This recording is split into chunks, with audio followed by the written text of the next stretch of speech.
زي بقى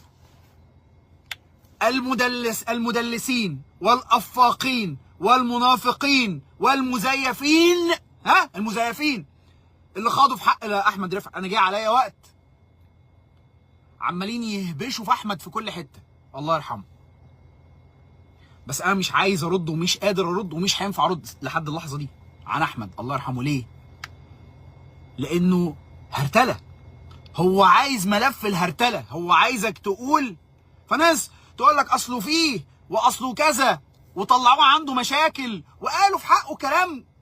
والله العظيم الواحد مكسوف من الناس دي. انتوا بتروحوا ازاي تناموا على مخده بيتكم؟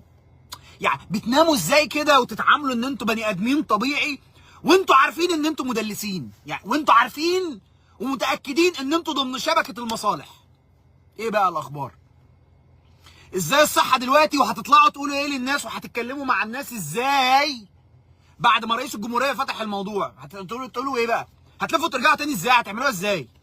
يعني هتعملوها ازاي؟ انا عايز افهم. يعني الناس عرفتكم وعلمت عليكم واحد واحد، وازمه احمد رفعت كانت كاشفه للرياضه المصريه وللاعلام الرياضي بالكامل، لان هي خرجت ناس من الجحور. يا راجل ده احنا ما عملناش حاجه، اتكلمنا في الموضوع